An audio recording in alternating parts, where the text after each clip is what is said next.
તન્નો દંતી પ્રચોદયાત. ઓમ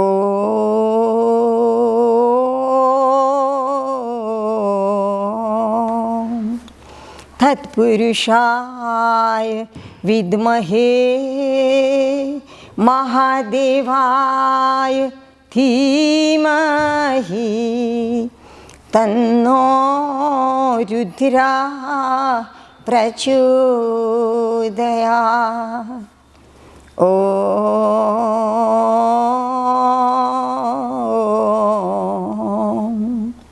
નારાયણાય વિદ્મહે વાસુદેવાય ધીમહિ તન્નો વિષ્ણુ પ્રચોદયાત. ઓમ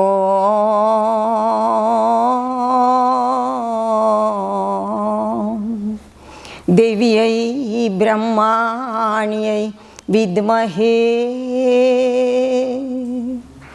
દેવ્यै બ્રહ્માણ્यै વિદ્મહે મહાશક્ત્यै ચ ધીમહિ તન્નો દેવી પ્રચોદયાત.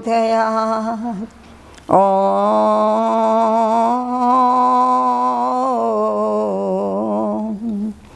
મહાલક્ષ્મ્यै ચ વિદ્મહે વિષ્ણુપત્ન્यै ચ ધીમહિ તન્નો લક્ષ્મી પ્રચોદયાત.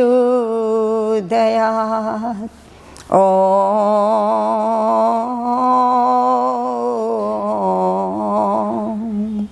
ભાસ્કરાય વિદ્મહે મહદ્યુતિકરાય ધીમહિ તન્નો આદિત્યા પ્રચોદયાત.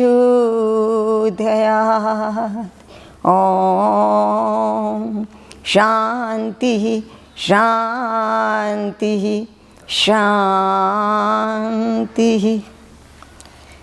આત્મ સ્વરૂપ ભાઈઓ બહેનો,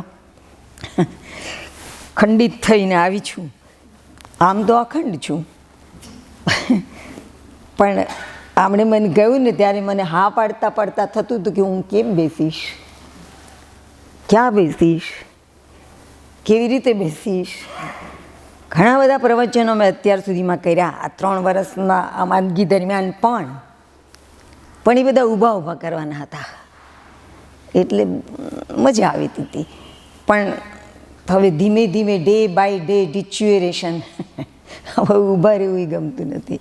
આ પગથિયાં ચડવાની તકલીફ પડે છે. મને સુંદરમે આધુનિક મીરા કહી હતી ને, એ જ તકલીફમાં પડી મને. મીરાબાઈનું એક મોટું ચિત્ર હતું, મારી બહેન રેતી ચિત્રકાર છે, એણે બનાવેલું. તો રેતી ચિત્ર તો બહુ હળવું હોય, તો મારા ઘરમાં તો હું ટેબલ ઉપર ચડતી હોઉં ને કે તમે ઓછા ચડવાઓ. આટલું ઊંચું ટેબલ હતું, એની ઉપર હું ચડી અને નિરાતે પેલું ફોટો ટાંગતી હતી, પણ જરાક આઘો પડ્યો એટલે આમ જરાક લંઘાણી.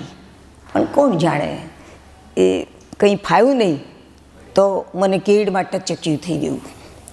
એ ટચક્યું એવું જોરદાર થયું કે મેં આમ બેભાન થતી વખતે પણ ખ્યાલ રાખ્યો કે આમ ભીતને ચોંટી રહેવું પડશે, હા નીચે પડશું તો મારે જશું. એટલે આમ ચોંટી જ રહી. અને ભાનમાં આવીને ત્યારે મને થયું કે બહુ વધારે પડતું થઈ ગયું છે. દવાખાને જઈને ખબર કરી, એક્સરે બેક્સરે પડાવ્યા ત્યારે સમજાણું કે 3-4 ક્રેક પડી ગઈ છે કરોડમાં અને એક ફ્રેક્ચર થઈ ગયું છે.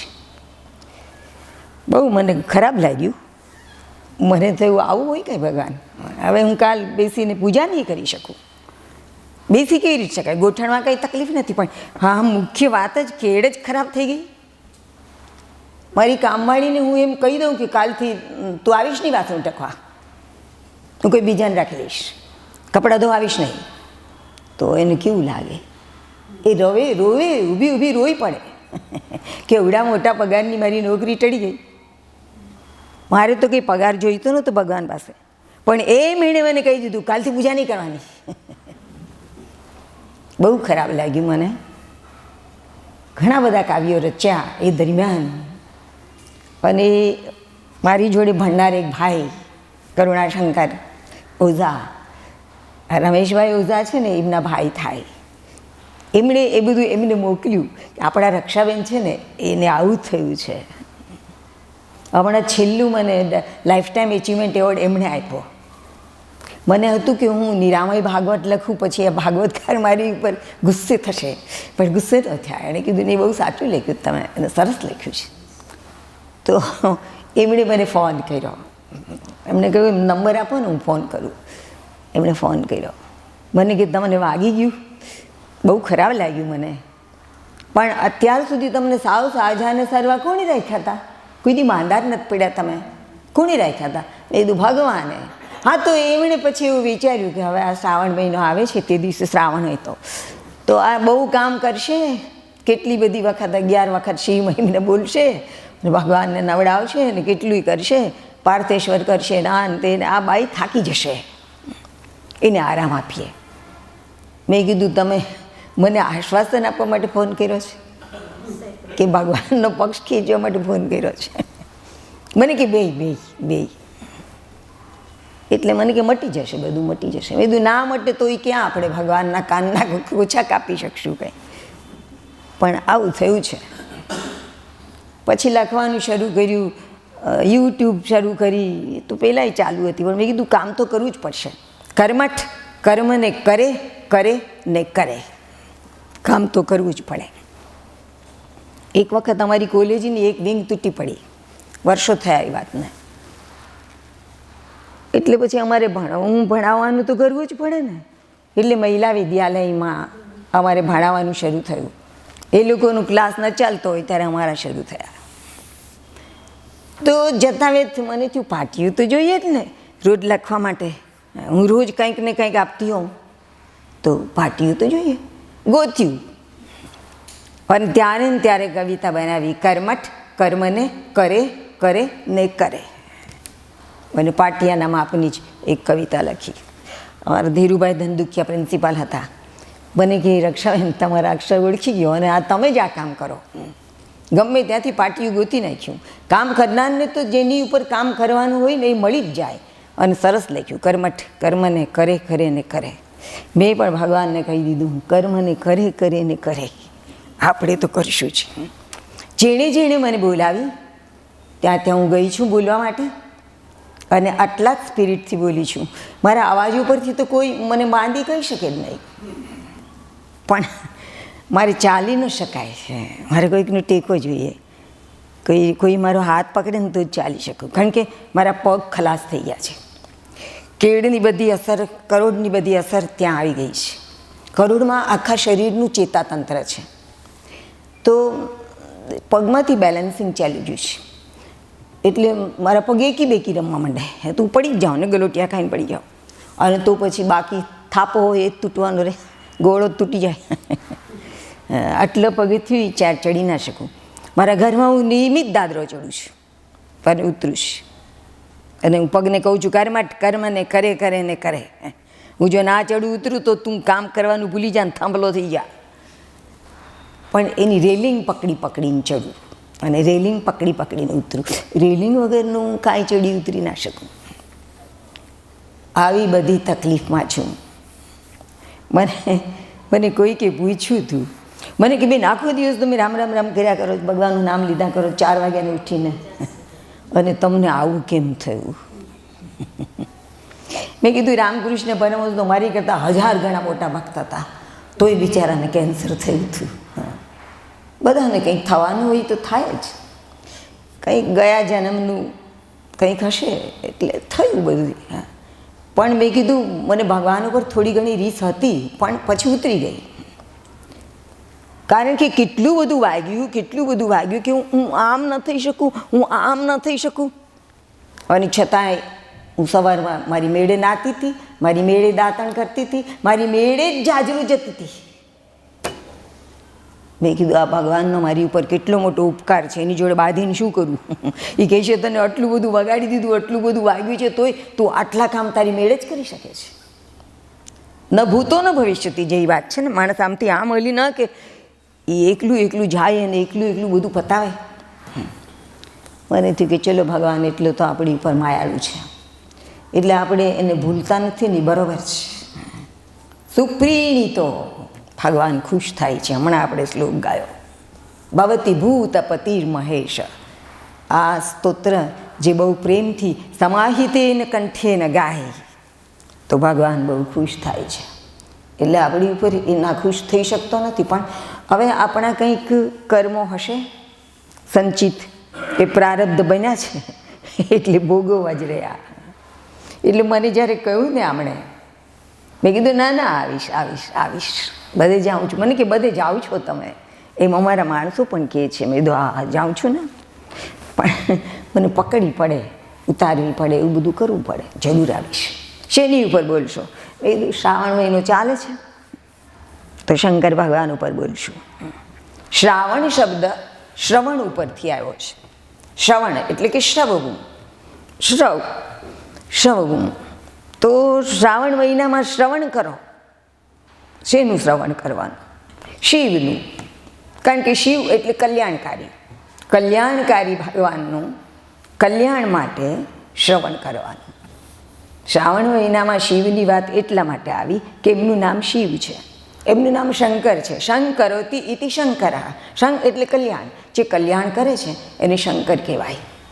તો શ્રાવણ મહિનામાં જેનું શ્રવણ કરવાનું છે એ શંકર ભગવાન જ હોય ને, એટલા માટે શ્રાવણ મહિનાને શંકર ભગવાનને મેળ પડી ગયો. બધે ઠેકાણે ગવાતા હોય, મહિન્દ ગવાતું હોય, અભિષેક થતા હોય, પણ અર્થ કોઈ સમજે નહીં. અર્થ સમજ્યા વિના બધું આપણું ચાલે. મને એમ થયું કે એ તો બરાબર નહીં, એના અર્થ તો એટલા સરસ છે કે ના પૂછો વાત. તો મેં પછી એ કામ કર્યું. ઘણું બધું લખ્યું, ઘણું બધું બોલી લીધું, ઘણું બધું ગાઈ લીધું, ઘણું બધું લખી લીધું. હવે કંઈ બાકી નથી. મારી જેટલી મામૂલી જેટલી તેવડ હોય એના પ્રમાણમાં ઘણું બધું કર્યું. એટલે હું ભગવાનને રોજ કહું છું કે ઉપાડી લે ને, આવું ખાંગું બાંગું જીવવું એની બદલે ઉપાડી લે ને. રોજ મૃત્યુને કહું છું કે મારી ઉપર ખુશ થઈ જા ને અને મને લઈ લે ને. હે મૃત્યુ તું થા ઉજાગર, હે મૃત્યુ તું થા ઉજાગર. રોજ ગાઉં છું. સવારના ભગવાનનું નામ લઉં અને કંટાળી જાઉં ત્યારે આમ ગાઉં. આવી રીતે બધું ચાલે છે. એમાંથી 1 કલાક તો ભગવાનનું નામ જ લેવાનું છે. આવું જે તમે ઊભું કર્યું ને એ બદલ તમારા લોકોનો આભાર. શ્રી પુષ્પદંત મુખ પંકજ નિર્ગતેન. પુષ્પદંત નામ છે એનું. એમના દાંત પુષ્પ જેવા સુંદર હતા. દાડમની કળી જેવા દાંત હોય ને કેટલાકના, તો અમને પુષ્પ જેવા દાંત હતા, સફેદ સુંદર મજાના. એક બીજું પણ નામ આમાં સ્તોત્રમાં જ આવે છે. કુસુમ કુસુમ દશન નામા સર્વગંધર્વરાજ. કુસુમ દશન નામા, કુસુમ દશન નામા સર્વગંધર્વરાજ. ગંધર્વરાજ કુસુમ દશનવાળા હતા. દશન એટલે દાંત, ફૂલ જેવા એમના દાંત હતા. અને એમણે આ સુંદર મજાનું સ્તોત્ર રચ્યું તો ફૂલ ઝરતા હોય ને એવું જ લાગે છે. બન્યું એવું કે કાશીરાજ, એનું નામ ચિત્રરથ હતું. કાશીરાજ ચિત્રરથના દરબારમાં, અરે દરબારમાં નહીં પણ એમના પ્રમદવનમાં બહુ સરસ ફૂલો થતા હતા. તમને તો કથાની ખબર હશે, પણ કથામાંથી જે મારે લેવું છે ને એની ખબર નહીં હોય. હમણાં છેલ્લું પ્રવચન મેં રમેશભાઈ ઓઝાને ત્યાં કર્યું ને, તો એમણે મને પૂછ્યું હતું શેની ઉપર બોલશો. એમાં એવું છે કે ભાગવતને અનુસંધાને જ બોલવાનું હોય. મેં કીધું ભાગવતમાંથી મળતો મૂલ્ય સંદેશ એની ઉપર બોલીશું. એટલે મેં એમને કહ્યું કે એક માજી દોડતા દોડતા દોડતા ભાગવત પારાયણમાં પહોંચવા માટે જતા હતા, મોડા પડ્યા હતા એટલે દોડતા હતા. એ તું આ શું છે, ભાગવત શું છે, શું કામ આટલું બધું દોડો છો, ભાગવત એટલે શું? મને કે ભાગવત એટલે આંબો. હા લે નવી વાત નીકળી, ભાગવત એટલે આંબો. એમાં એ આંબાનું ગીત ગાવાય છે કંઈક આંબો કરીને, લાંબુ લાંબુ. પરીક્ષિતના અને તેને બધા આવે અને એ બધાની વંશાવળીના અને તેને એ બધું ગવાય છે. એ એવી જાતના રાગનું છે ને, બહેનો ધોળ ગાતી હોય ને એવા રાગનું છે, મને નથી આવડતું. એટલે બહેનોને એ બહુ ગમી ગયું, એટલે કે ભાગવત એટલે આંબો. મેં કીધું ભાગવત એટલે આંબો નહીં, ગોટા મારોમાં. એ તો બહુ મોટી જ બધી વાત કરે છે ભાગવત. ભક્તિ કેવી હોવી જોઈએ, ભક્ત કેવો હોવો જોઈએ, ભક્તિ કેમ કરાય, આવી બધી વાતો કરે છે. અને બોલાય કેવું, સાચું બોલવું એટલે શું, એને વિશે સૌથી પહેલા શ્લોકમાં એ વાત કરે, સત્યમ પરમ ધીમહી. પરમ સત્યનું હું ધ્યાન ધરું છું. આવી મોટી મોટી વાત કરે ને તમે આમ બોલીને બેઠા. મેં કીધું એટલે મારે એ વાત કેવી છે કે આપણે બધા જ લોકો ભાગવતી છે બોલનારા, એ બધા જ લોકો ભાગવતમાંથી મળતો મૂલ્ય સંદેશ કહેતા જ નથી. સત્યમ પરમ ધીમહી એમ બોલીએ છીએ, પણ સત્યમ પરમ ધીમહી શાર્દુલ વિક્રીડિતના એક ચરણનું અડધું ચરણ છે અને એટલે એ ફાવી જાય છે બોલવાનું. પણ વાસ્તવમાં એમ છે કે સત્યમ પરમ ધીમહી પણ કેવું સત્ય, નિરસ્ત કુહકમ સત્યમ પરમ ધીમહી.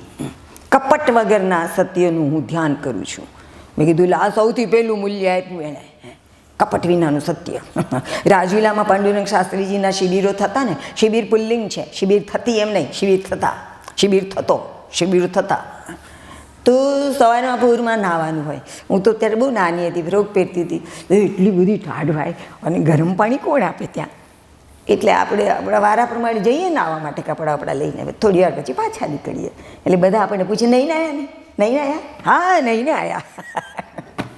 નહીં આયા એટલે કે નહીં આવ્યા, એના બે અર્થ થાય, નહીં આયા એવો અર્થ થાય. હું સમજું કે આપણે એમ કહીએ છીએ કે નહીં આયા, સાચું જ બોલીએ છીએ, પણ એ પણ એમ જ સમજે છે કે નહીં ને આયા, નહીં ને આવ્યા. હવે આને સત્યમ કેમ કહેવાય? આ નિરસ્ત કુહકમ સત્ય ક્યાં છે? આ તો કુહકવાળું સત્ય છે. મેં કીધું આને ખ્યાલમાં રાખજો. એટલે જ્યારે પણ કંઈક બોલશું, જ્યારે પણ કંઈક વિચારશું, ત્યારે એમ થશે કે આમાં કંઈક કપટ તો નથી ને, આપણે બોલીએ છીએ એમાં કાંઈ કપટ તો નથી ને. સતત આ ધ્યાન રાખીને જીવવું જોઈએ, બોલવું જોઈએ. આ બધા સ્તોત્રો એટલા માટે છે. આપણે થોડા ઊંચા વધીએ અને એટલા ઊંચા વધીએ કે છેવટે આપણે જ પરમાત્મા થઈ જઈએ. એને માટે આ બધું છે, ગાવા માટે નથી, ગોખવા માટે તો નથી જ, એટલા માટે છે. તો આ પ્રમદવનમાં જઈને રોજ ફૂલ લઈ આવે ગંધર્વરાજ કુસુમદસન નામવાળો પુષ્પદંત.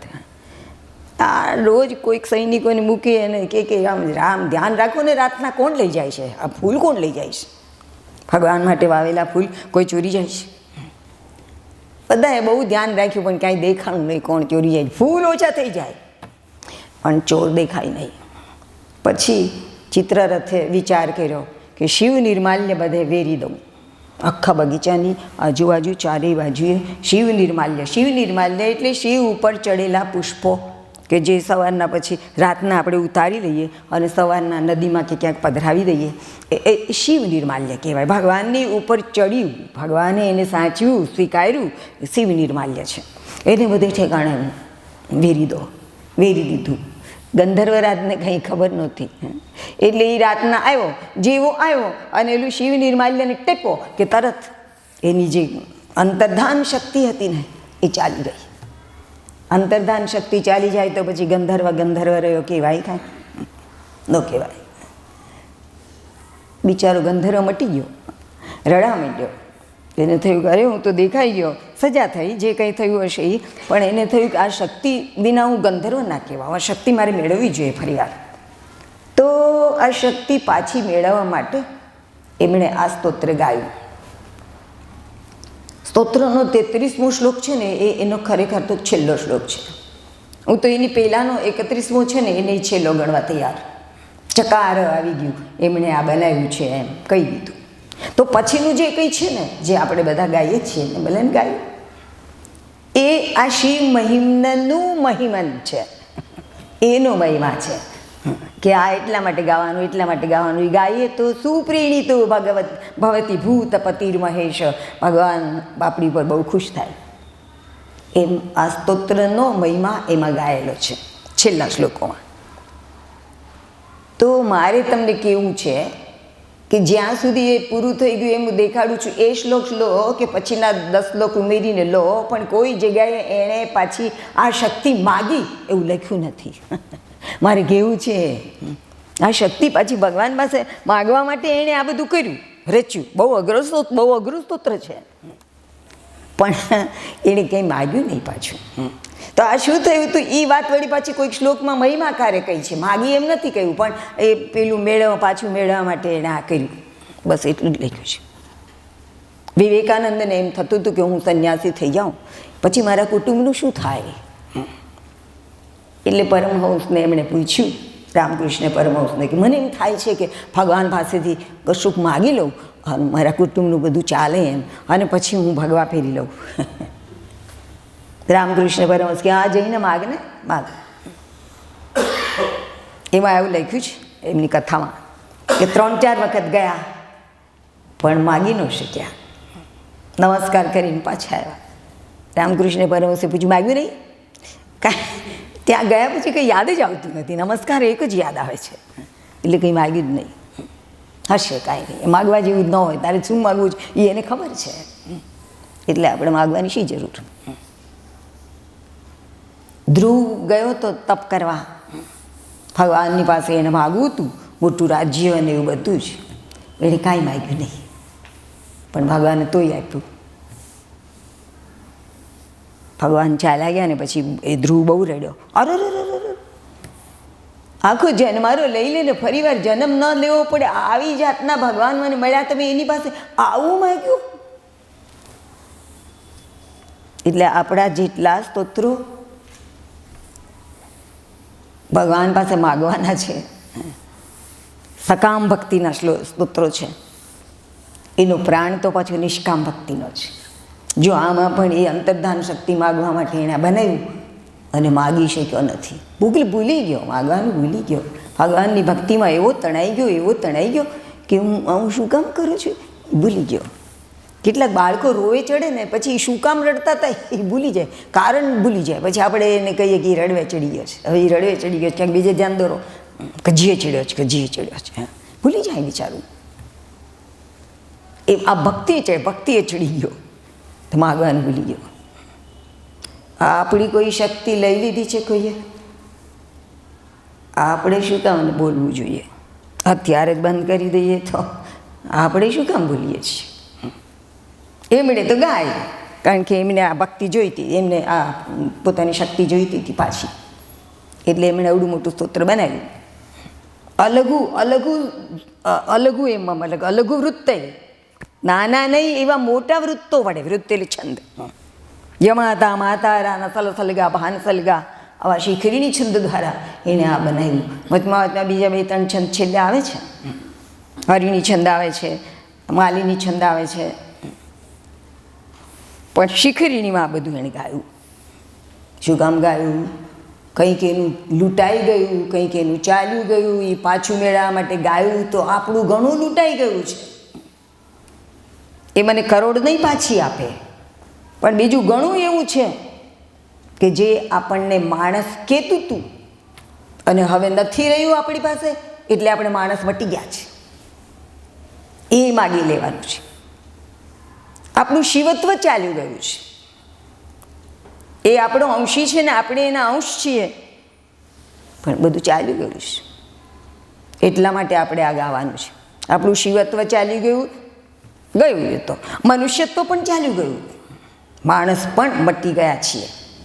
આપણે એમ સમજીએ કે સરસ દુગડા પહેરતા આવડ્યું ને, માથું ઓઢતા આવડ્યું ને, ગાતા આવડ્યું ને, ચાલતા આવડ્યું ને, કમાતા આવડ્યું ને, આપણે માણસ છીએ. ના, કોથળો છીએ, અને એ પેલો કોણ લુહાર એનો કોથળો છીએ, ધમણ એની, શ્વાસ લઈએ છીએ, એટલું જ. તમે કહેશો આવું તો બધા જ કહે છે, પણ સાબિત કરીએ, પણ કરી આપવું. અમે લોકો કામ જ એ કરીએ છીએ, અમે જે કહીએ ને એ શું કામ સાચું છે એ સાબિત કરવાનું. એટલે અમે અમારું પકડી જ રાખીએ, કારણ કે અમે સાબિત કરી શકીએ. અમે એટલે માઇક પાસે બોલનારા બધા. પછી શિક્ષકો કે પ્રાધ્યાપકો તો એ પણ એનું પકડી જ રાખે. શું કહું તમને, સારું છે આ ઘડિયાળ મારી સામે રાખી છે. અમારી ઈચ્છા છે કે છેલ્લે દિવસે બધું પૂરું કરી નાખશું, પણ આપણી ઈચ્છા પ્રમાણે નથી થતું, બધું એની ઈચ્છા પ્રમાણે થાય છે. તો એક જંગલમાં એક મનુષ્યનું શબ પડ્યું હતું અને એક શિયાળ ત્યાં આવ્યો. શિયાળનું તો એ ભક્ષ્ય છે એટલે એને ખાઈ શકે, એટલે એણે એનો હાથ પકડ્યો અને ત્યાં ક્યાંક ગેબી અવાજ આવ્યો. કોઈ યોગી બોલ્યો, ગેબી અવાજ આવ્યો. દેખાતું નહોતું, અવાજ સંભળાતો હતો. એનો હાથ નહીં ખાતો. અને નવાઈ લાગી.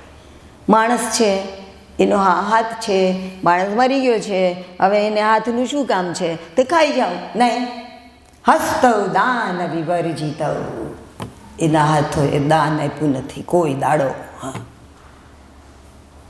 એટલે એનો હાથ ખાઈશ નહીં. મનુષ્યનો આ એક ગુણધર્મ છે કે એ આપતો હોવો જોઈએ. તો એનો હાથ નહીં ખાતો, કારણ કે એને કોઈ દિવસ દાન આપ્યું નથી, કોઈ દિવસ દાન આપ્યું નથી. હું ઘણા વખતથી બંગડી નથી પહેરતી.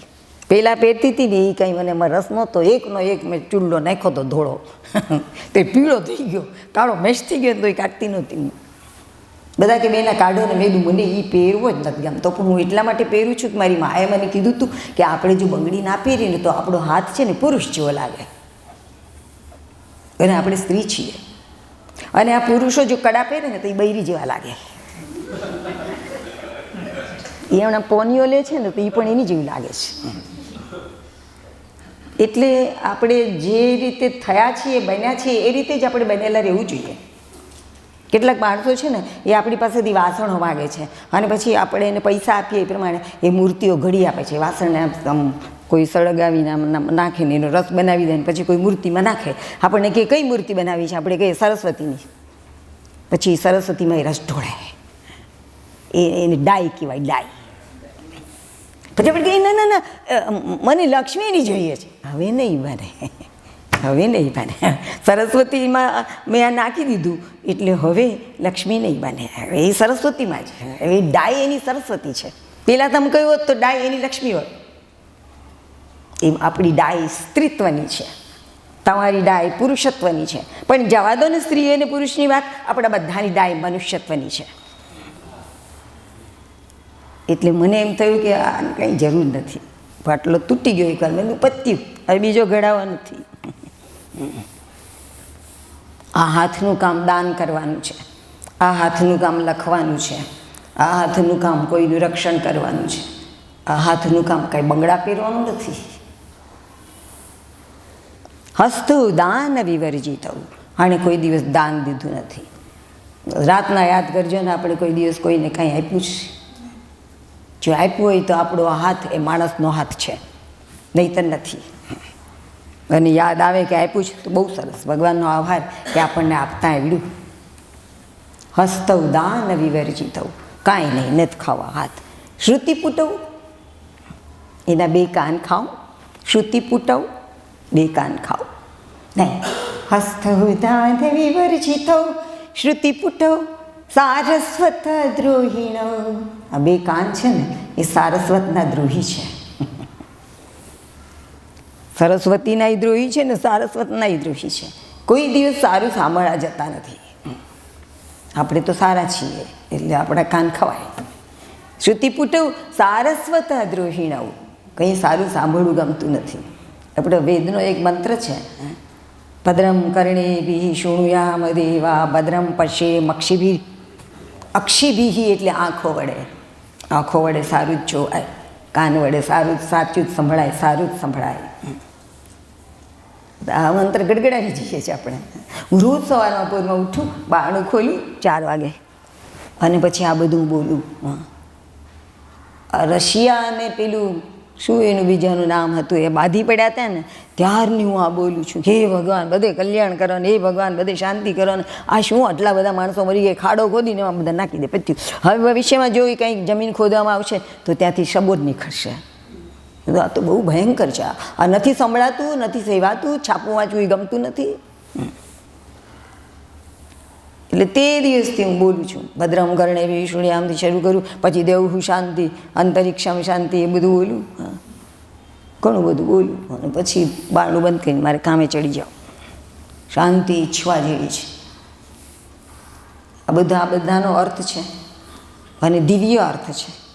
હું એકલી બોલું એને બદલે એ જ સમયે ઘણા બધા લોકો બોલતા હોય ને તો ભગવાનને થોડી શરમ લાગે કે હવે મારે શરમાવા જેવું છે.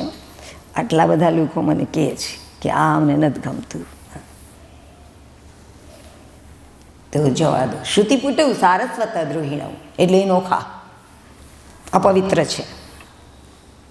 હસ્તૌદાન વિવર્જિતો શ્રુતિપુટવ સારસ્વત દ્રોહિણવ.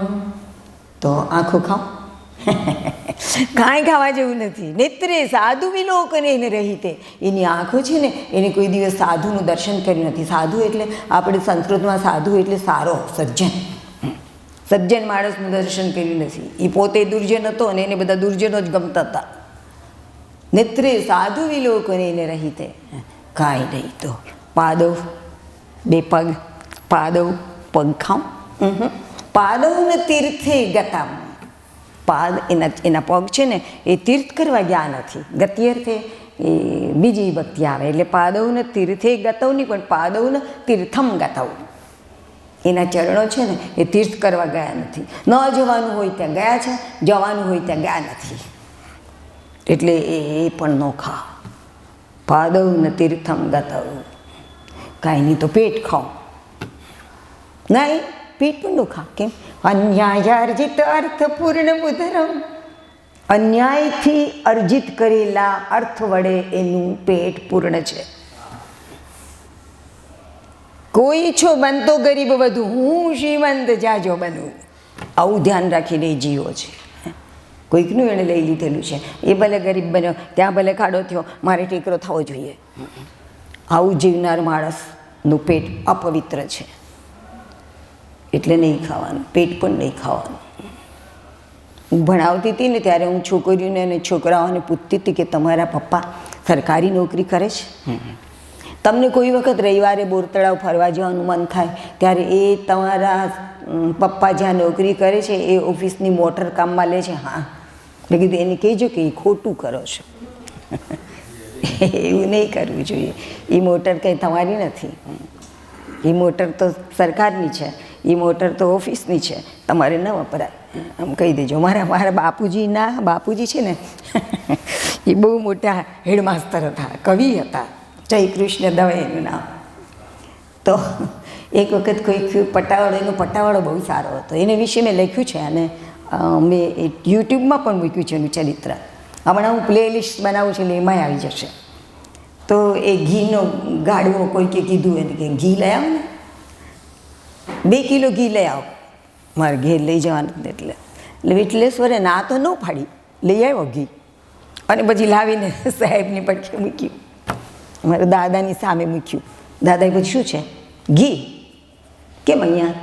કોણે મંગાવ્યું છે? મેં નથી મંગાવ્યું, ફલાણા સાહેબે મંગાવ્યું હતું. શું કામ મંગાવ્યું? મને હું ખબર, હું તો પટ્ટાવાળો એટલે મેં ના ન પાડી. મને એને કીધું કે 2 કિલો ઘી લઈ આવો ને ઘર માટે, તો લઈ આવો. તો મેં તમને આપ્યું. પછી દાદાએ પેલાને શિક્ષકને બોલાવી અને એને છોલ પડી નાખ્યા.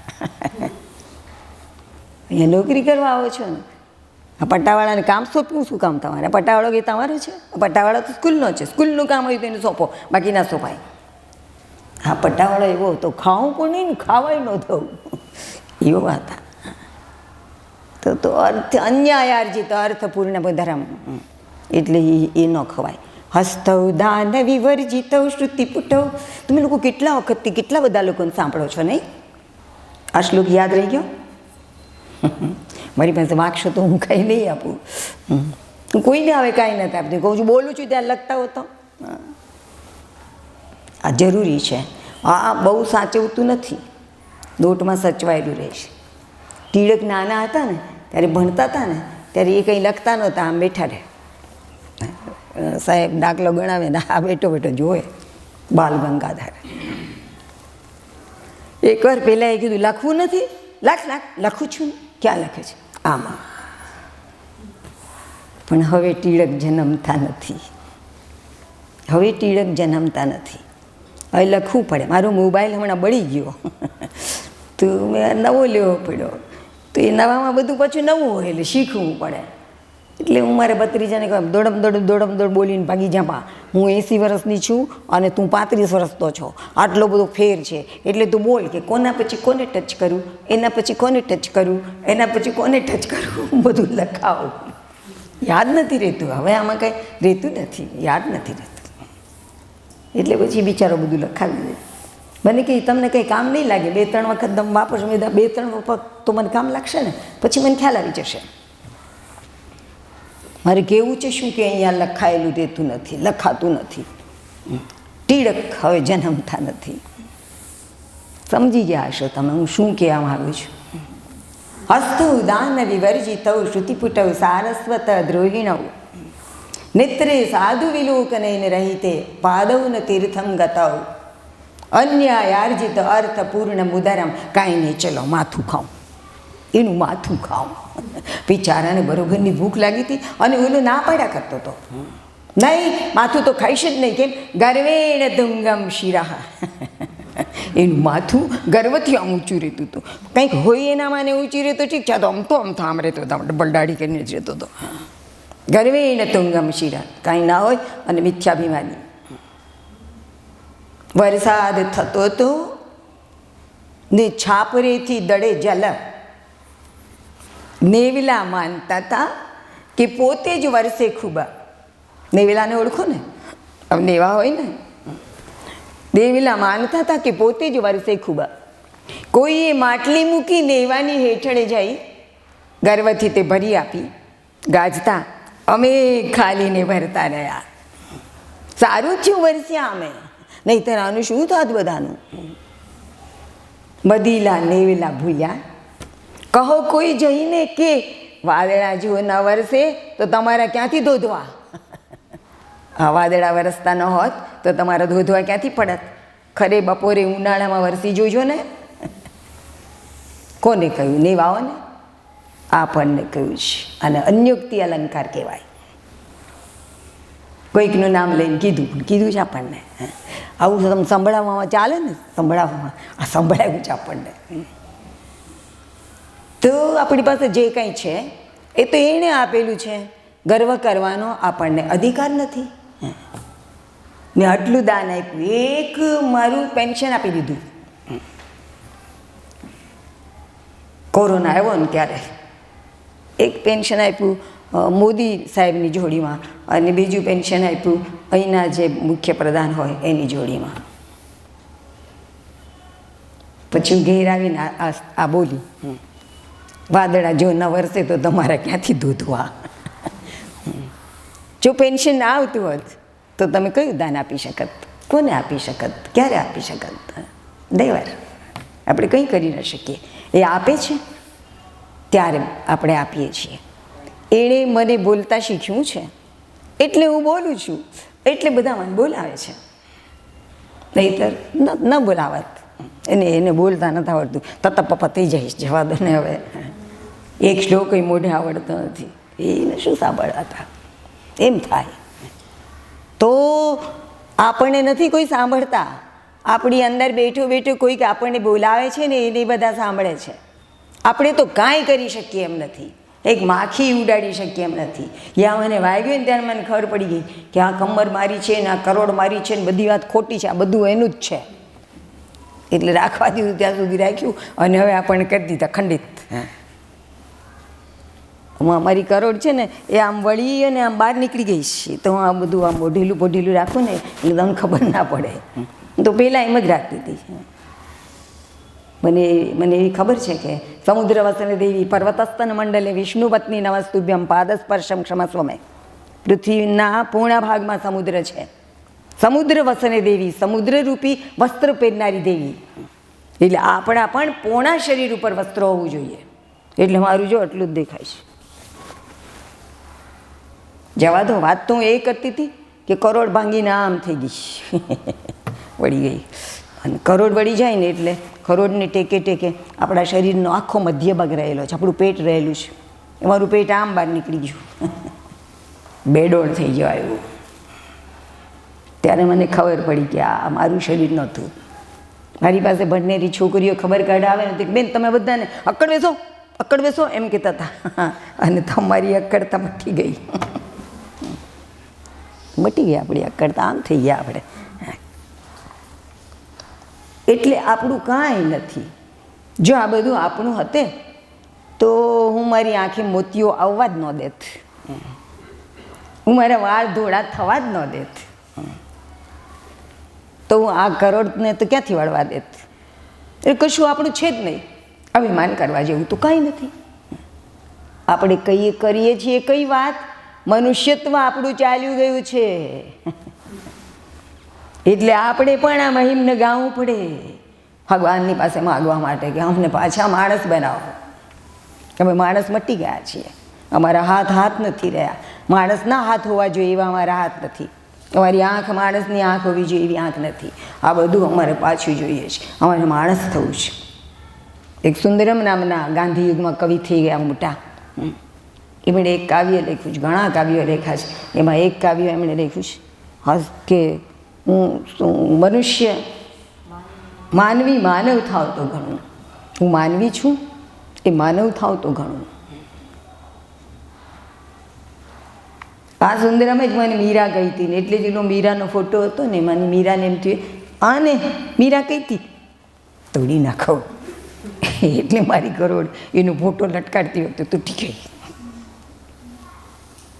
કોઈ આપણને કંઈ કહે એટલે અભિમાન લેવા જેવું છે નહીં કાંઈ. એને એવું લાગ્યું હશે, બાકી આને એવું નથી લાગતું અને એને પણ નથી લાગતું.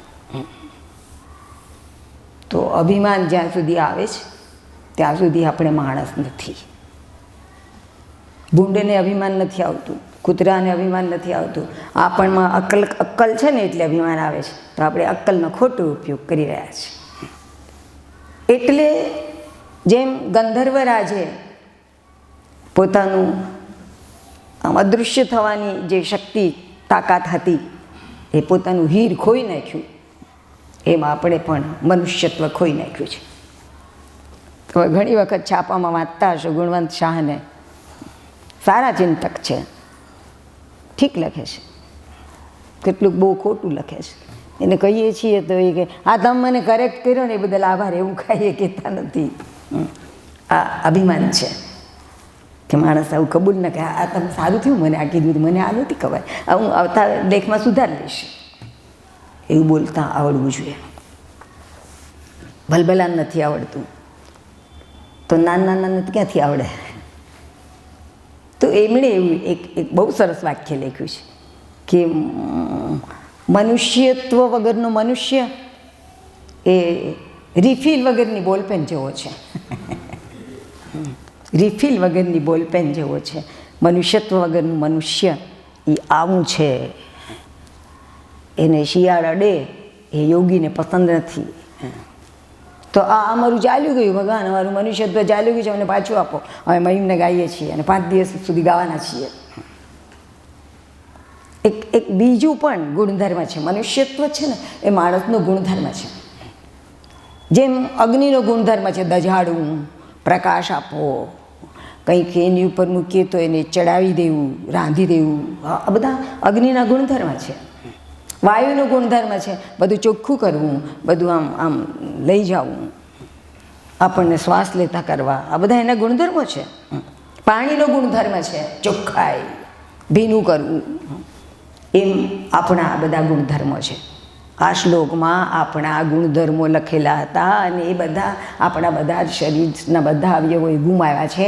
એટલે મેં તમને આ વાત કરી કે જુઓ આ આપણું અંતર્ધાન પણ હતું એ વયું ગયું છે.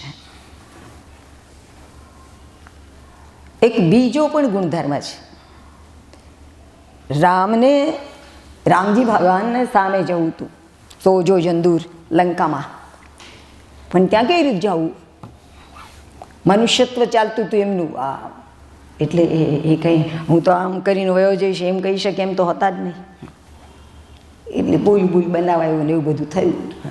પણ એ પહેલાં રામજી ભગવાને 3 દિવસ ત્યાં ઉપવાસ કર્યો સમુદ્ર કિનારે, કે આપણને આપી દે ઉપવાસથી ખુશ થઈને રસ્તો આપે તો ચાલ્યા જઈએ. પણ એણે કંઈ રસ્તો આપ્યો નહીં. એટલે ભગવાને હાથમાં બાણ લીધું, સૂકવી નાખવું કરીને.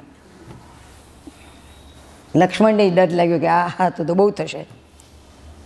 દરિયાનો દેવ છે ને એમાંથી ઊભો થયો. વરુણ દેવ આવ્યા, આવીને કહ્યું, સાંભળો ભગવાન, મારો કંઈ વાંક નથી આમાં, મારો કાંઈ વાંક નથી. તમે મને વહેવાનું કીધું છે. મને જ્યારે તમે આ દુનિયામાં વરુણ તરીકે ફેંક્યો ત્યારે મને તમે આ ગુણધર્મ આપ્યો તો કે વયા કર. તે બહુ છું, ચૂપ થઈ જા, બંધ થઈ જા, એવું તમે મને કીધું નથી. તમે મને વહેવાનું કામ સોંપ્યું હતું તે હું આ વહેવાનું કામ કરું છું. તો તમે સોંપેલું કામ હું કરું એ કંઈ ખોટું છે? આ મારો ગુણધર્મ છે, પાણી વયા કરે. એમ માણસના આ બધા ગુણધર્મો હતા કે જે આ શ્લોકમાંથી નીકળતા હતા, એ આપણે પાળતા નથી. આપણો એક બીજો ગુણધર્મ છે, આપણે જે છીએ ને એ નથી રહેવાનું. આપણે ઉપર ઉપર ઉપર ઉપર ઉપર ચડતા જવાનું છે. 5મા ધોરણમાં ઠોઠડો પડ્યો રહે. હોશિયાર છોકરો 6ઠ્ઠામાં જાય, પછી 7મામાં જાય, પછી 8મામાં જાય, SSC પાસ થાય, પછી આગળ ભણે, કોલેજમાં ભણે. હવે તો એટલા બધા ભણવાના બધા નામ ડિગ્રીઓના છે ને મને તો આવડતા જ નથી. એ BTech છે ને M.Tech છે ને મેં કીધું એટલે શું ભણવાનું, તમને ખબર પડે. મેં કીધું એ વાત આ વાંચી છે, અમને ન ખબર પડે. મોબાઈલમાં કંઈક તકલીફ થયું એને આપણે કહીએ ને આ કેમ આમ થયું, તમને ન ખબર પડે, આપણને ક્યાંય ખબર ના પડે. આપણે બધા આઉટ ઓફ ડેટ થઈ ગયા. જવા દો. તો એક બીજો આપણો ગુણધર્મ છે કે આપણે મહાન બનવાનું છે. પંખથી પાંગરે પદ્મો, પાણાઓ પ્રભુ થતા, માટીના માનવીમાંથી તો હું કાં ન બનું મહા. કોણે લખ્યું છે આ ખબર નહીં. હું નાની હતી ને ત્યારથી મને આ બહુ ગમે છે. એણે મને બગડવા દીધી નથી. અમુક તકે પંખથી, પંખ એટલે કાદવ, પંખથી પાંગરે પદ્મો, પાણાઓ પ્રભુ થતા, માટીના માનવીમાંથી તો હું કાં ન બનું મહા. કંચન કંઈક બીજું પણ એવું હતું, માટી થકી કંચન જળે, પથ્થર વિશે રત્નો મળે. હા, તેમ માનવ દેહમાંથી દેવ આખર જળ હળે. એટલે આપણું શરીર એ માત્ર માણસનું શરીર છે એટલું જ નહીં, પણ એમાં દેવ બનવાની સંભાવના રહેલી છે. ભગવાને ભાગવતમાં આવું 2 વાર કહ્યું છે કે મને સૌથી વધારે માણસ ગમે.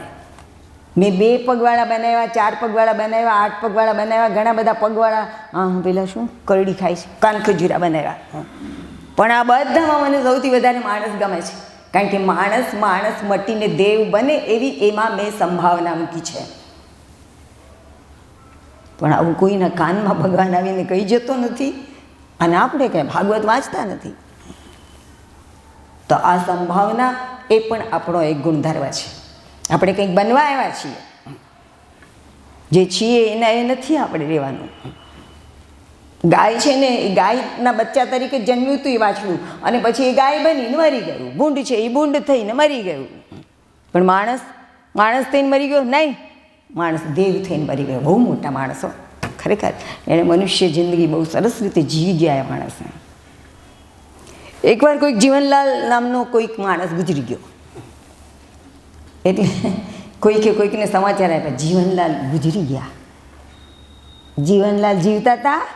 ઓલા સામે પ્રશ્ન પૂછ્યો કે જીવનલાલ જીવતા હતા? જીવનલાલ ગુજરી ગયા. એ સમાચાર સાંભળીને એને પૂછ્યું, જીવનલાલ જીવતા હતા? આપણે માટે પણ આવું પૂછી શકાય. આપણે જીવીએ છીએ? નથી જીવતા. આજથી અમે જીવવાના છીએ. આ પુષ્પદંતની જોડાજોડ ગાવાના છીએ, સુધારવાના છીએ. આ બધું સુધારવા માટે છે, ગોખવા માટે નથી, ગાવા માટે નથી.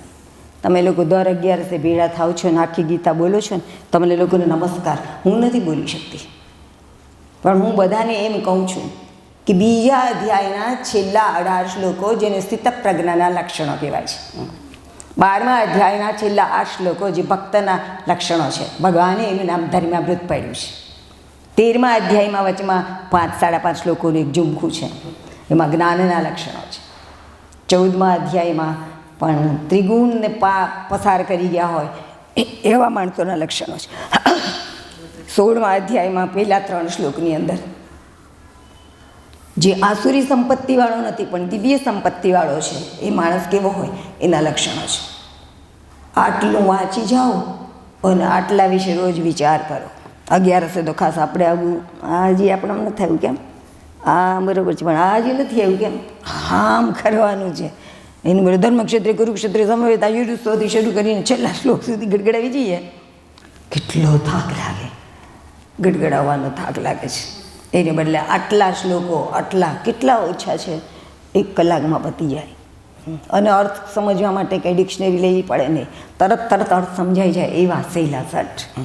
તમે બોલો છો એ તો બહુ સરસ જ કરો છો, એ બંધ કરી દો એવું કહેવાનો મારો આઈડિયા નથી.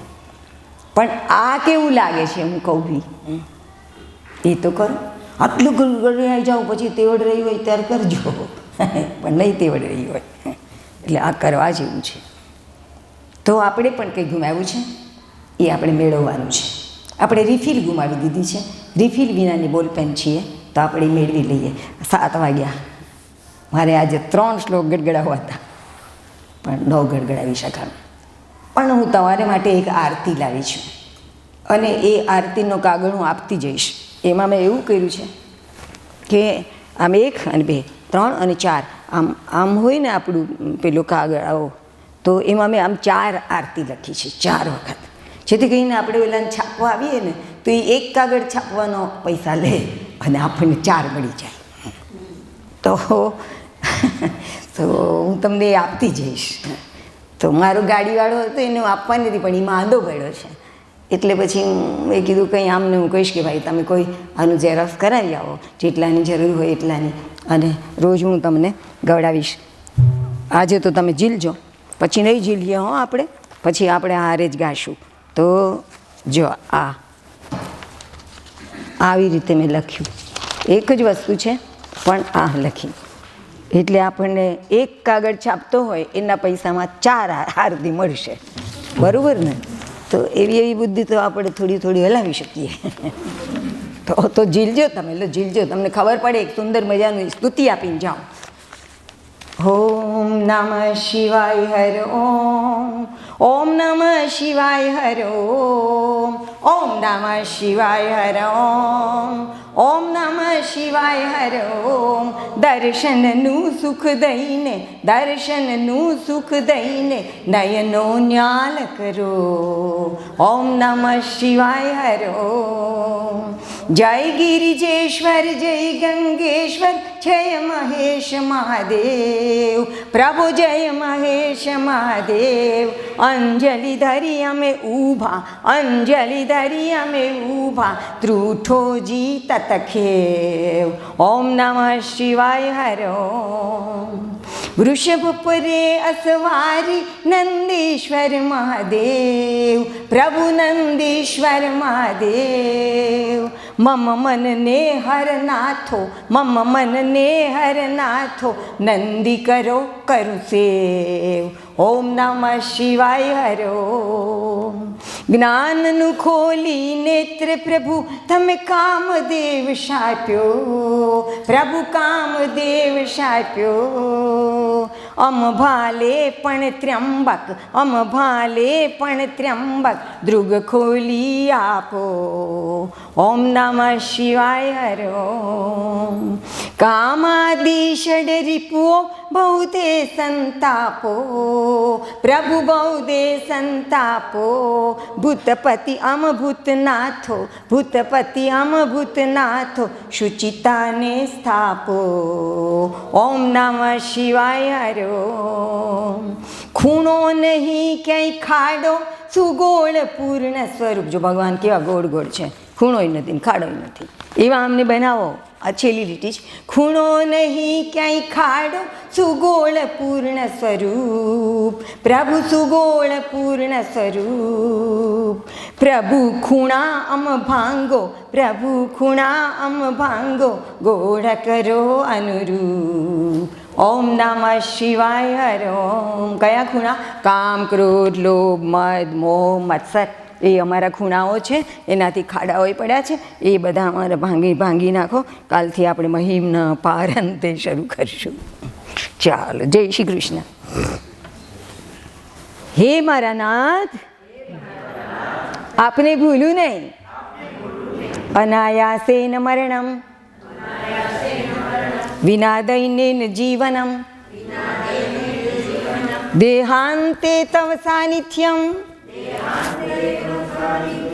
દેહી મે પરમેશ્વર.